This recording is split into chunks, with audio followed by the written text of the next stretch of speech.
Hey Gorge! Welcome to my first travel vlog.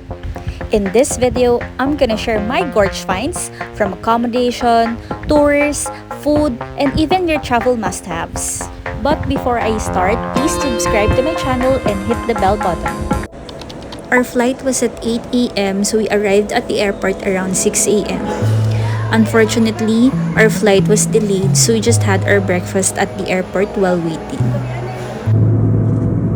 From Manila to Puerto Princesa, the travel time is 1 hour and 30 minutes.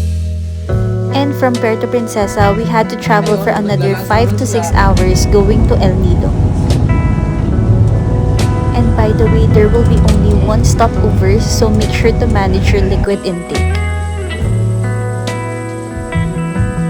And finally, after all the challenges, we arrived at the resort around 6 p.m. May pa-welcome drinks pa. We just quickly freshened up in our room and we're ready for a night swimming. The pool was just so magical that I forgot all the stress we've been through this morning. By the way, if you want a shorter travel time, there are direct flights going here at El Nido.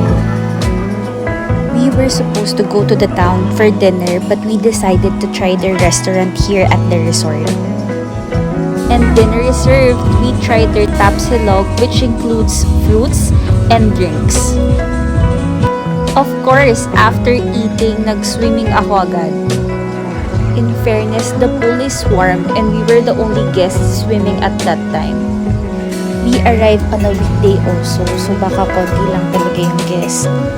And because of that, nagkaroon ako ng chance mag-emote-emote. O diba, feel na feel yan.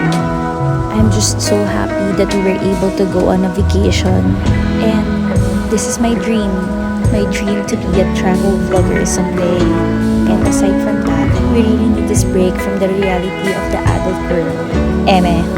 Anyway, we just enjoyed the pool because on the next coming days, we have tours. This wraps up our day 1. Good night! Good morning! I'm so excited for this day because we're going to have a tour. And look at that view. So gorge, right? By the way, our booking includes buffet breakfast, which they offer different selections. There's coffee, juices, fruits, cereals. They have different dishes. They also have salad, pastries, and my favorite, their pancake and omelette area. After breakfast, it's tour time! Sorry, ang taas ng energy, excited lang. Just a little backstory, this is our second time in El Nido and the first time we went here, we weren't able to do any tours because there's a typhoon. And look at that, water! Sorry, ang OA. First stop is Papaya Beach. This stop is remarkable because there's a sand castle that you have to pay for 50 pesos and you get these wonderful pictures. Next, we did snorkeling in Miniloc. To be honest, we did not enjoy the snorkeling here as much as we did in Batangas. But maybe it's just in the area. Or maybe if we do free dive, there's a lot to see. On to the next destination, we had our lunch at Shimizu Island. Just a reminder to only drink purified water because there's a lot of cases of diarrhea in El Nido. The food prepared in the boat was so delicious, I must say. But after eating, here's the struggle.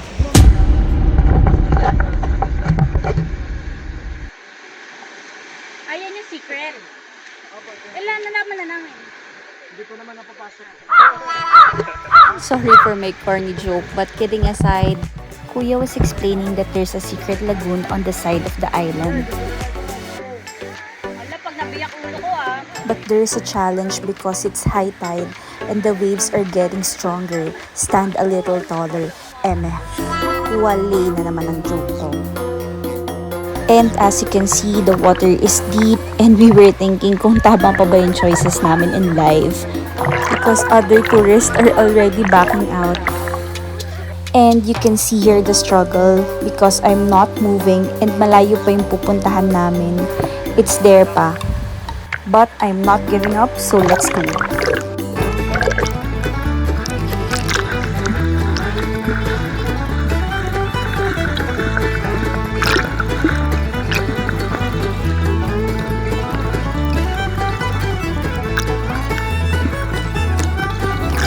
So we arrived here, but there's another challenge. To enter the secret lagoon, we had to remove our vest and we have to dive in through a small cave. And there's a possibility of getting a head concussion because the waves are strong. So we decided not to go in because I'm already struggling with the waves, and look at that.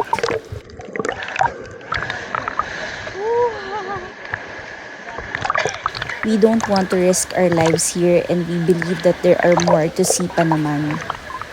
So we went back to the boat and we're headed to the next destination.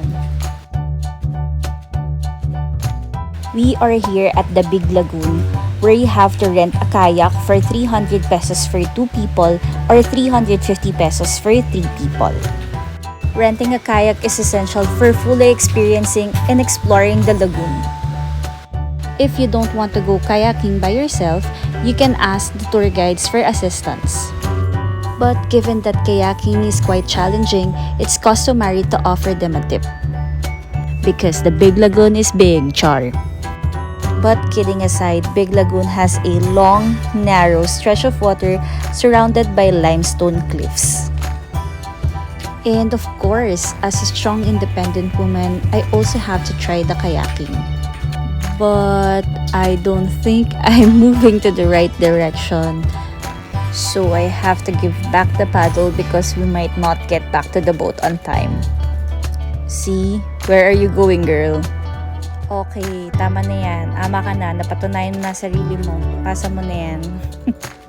And passenger princess na naman po tayo here. Joke, I'm the photographer and the videographer. Hindi pwedeng ganda lang ang bag mo here. Because teamwork makes the dream work. Char. Actually, we don't know where to go, so we're just following the other tourists. And they went in here, so let's go.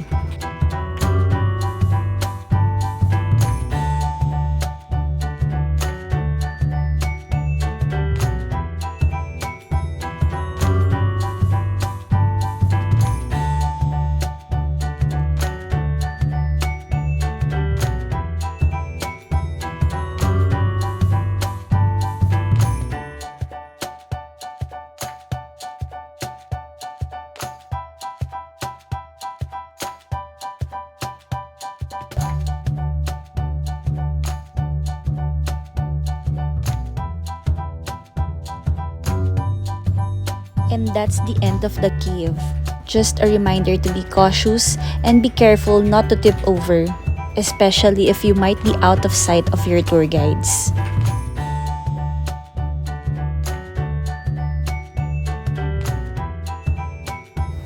And we're taking this moment to enjoy this wonderful view.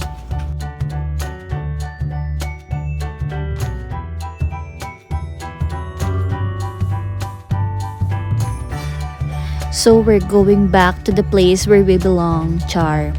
We're going back to look for our group and our tour guides. And syempre, we have to take the mandatory Big Lagoon photo. And reality check, this is the struggle that you have to face if you want to take some photos at the Big Lagoon. Whoo! Hirap, tuloy ko pa ba? Be careful not to tip over, and I think worth it naman lahat ng struggle.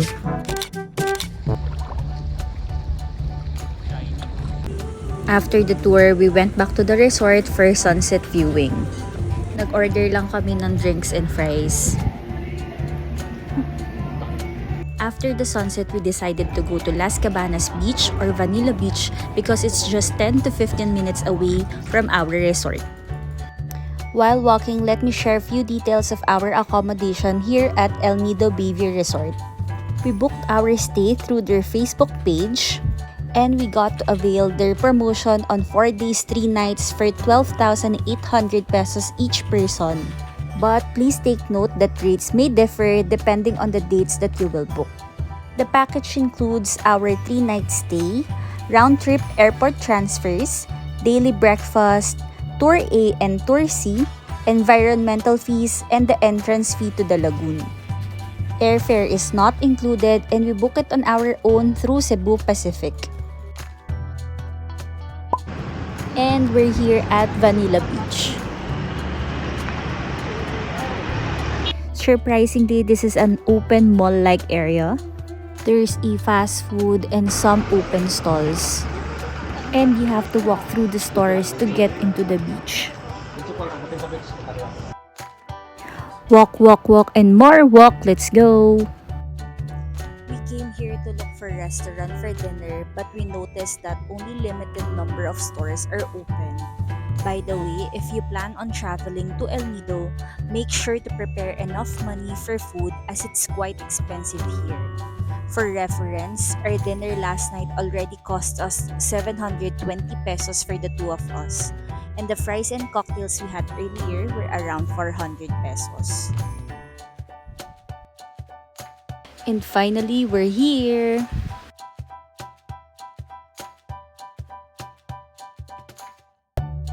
We've been to many beaches here in El Nido, but each location never fails to amaze me.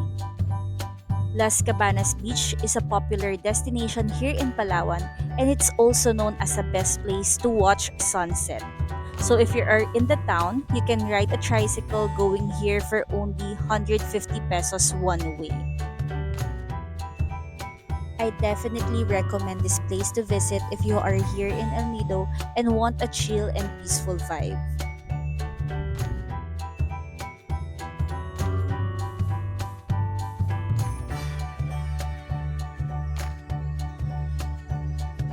There are restaurants and bars at the beachfront, but we decided to spend a little less for dinner so we can splurge on food for our last night tomorrow.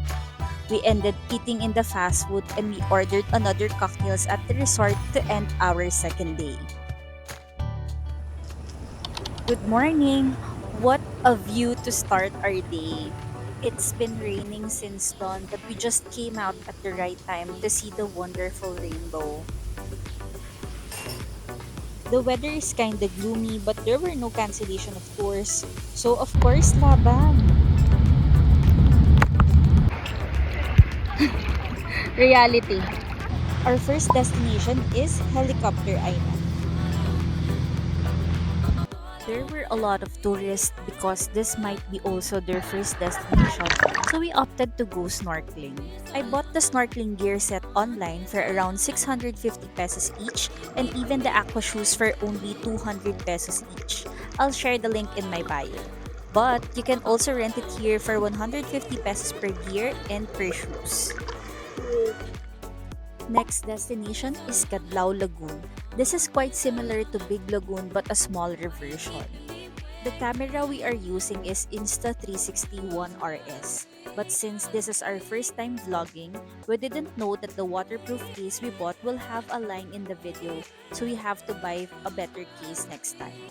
And as you can see, some videos were unclear due to moisture accumulation inside the case.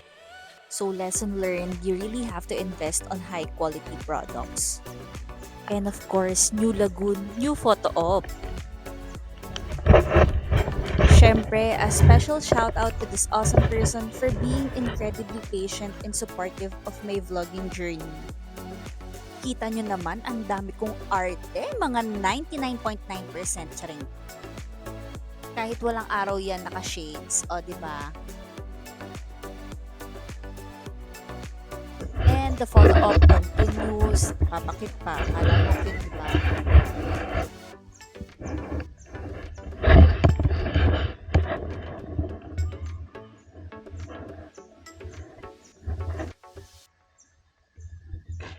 Sorry for the long exposure of my photo session.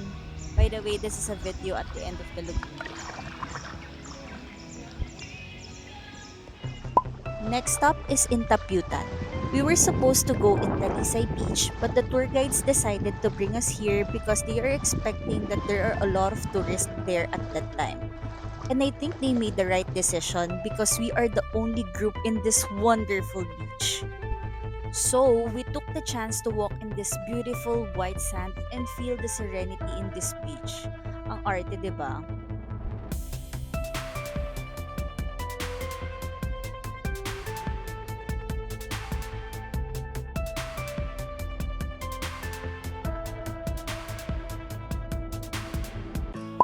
Our second to last destination is Miniloc Shrine. Entering here, we paid 200 pesos each wherein we get to see the abandoned shrine and chapel plus a viewing deck where you can see a wonderful sight of the island. Going up might be a little challenging for elderly and for those who are afraid of heights. As you can see in the video, the man-made steps are quite steep and the bamboo rails are just on one side, so you have to be careful. At the time we went there, the winds are so strong, but it can stop me from taking pictures, so here's the challenge. Kuya tour guide was explaining where should I sit because that is the best part wherein we can take photo. And as a Palaban girl, of course I took the challenge. The struggle is real because the winds are so strong. It doesn't show how do I look up close, but I'm really scared that time. And sayang effort going up here, so I just followed Kuya's instructions. But I'm being extra careful because I'm clumsy at times. Actually, it's not clumsy, but sometimes I would have this embarrassing moment. Like I would accidentally slip, so I really took my time to go down. Personally, I did not like my photos up there, and there's a good part to take photos that is not risky. And Kuya borrowed our camera so we can get the top view of the island. This is the actual sound of the winds that time, so you can hear me from the background stopping Kuya to go up.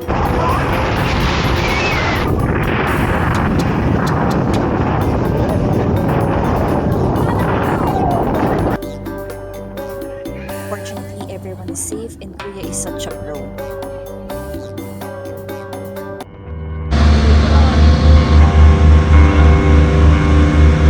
On the way back to the main island, it was raining so hard. I'm a bit nervous that time, but the captain assured us that we can go back safely. Yes, we arrived safely. So we went back to the hotel to freshen up and then we rode a tricycle going to the town to have our dinner. We decided to eat here at the Isla Mamita. This is a 3-story establishment and we requested to be seated on the 3rd level to have a view of the beach at night. And they allowed us even though it's a bar area. So we ordered a seafood platter for 2, plus rice and of course drinks. And we paid around 1,500 plus. And this is our honest feedback. The seafood platter was really good and I'm so full, but I still have space for this one.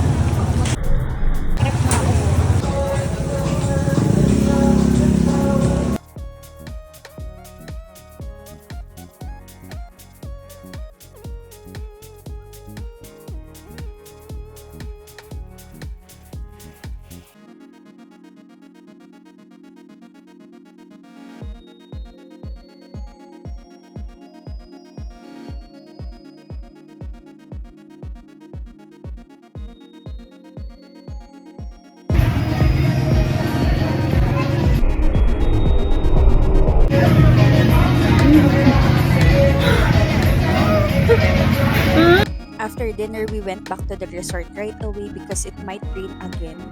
And this is the view going back to our room.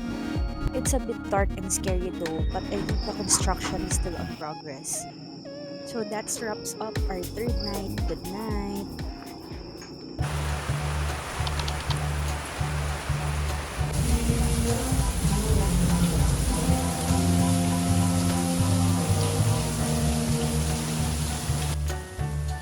A not so good morning because it's raining non-stop since last night.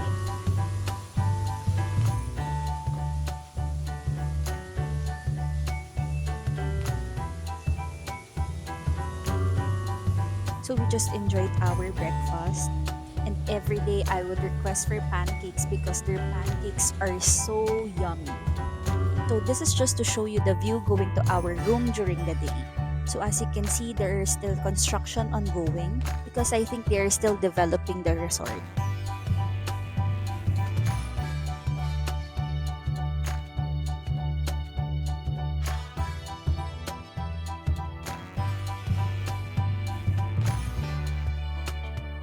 We don't have any tours for today because we're going to check out later.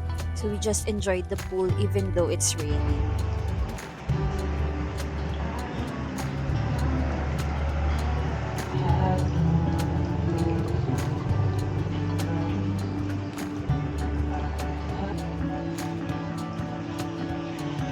don't want to go back in Manila because it's so peaceful here.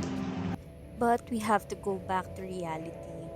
We check out around 12 noon but our pickup was around 1 p.m. And while waiting, we asked from the resort to see their most expensive room. And they were so nice to accommodate us. This is the executive room with a private pool.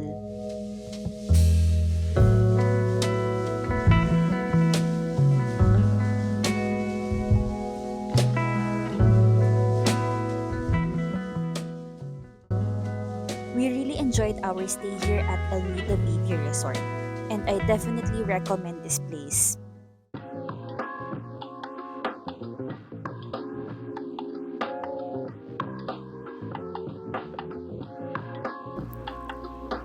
We're heading to Puerto Princesa and the estimated time to arrive there is around 6 p.m. And our flight is at 11 p.m. so we asked the driver if there's a place near airport that we can visit and eat dinner. He dropped us off here at Puerto Princesa Baywalk. We weren't able to witness the sunset but the view is still so magical.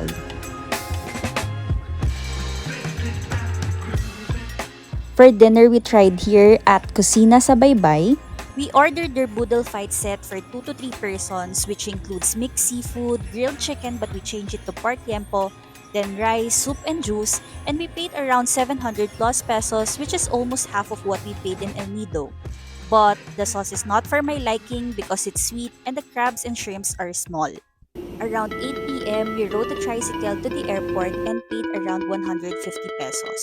Unfortunately, our flight was delayed again and we were only able to board around 2:30 a.m. And we're finally home. Thank you so much for watching my first vlog and I hope to see you on the next one. Hey Gorg! Don't forget to subscribe to my channel and hit the bell button.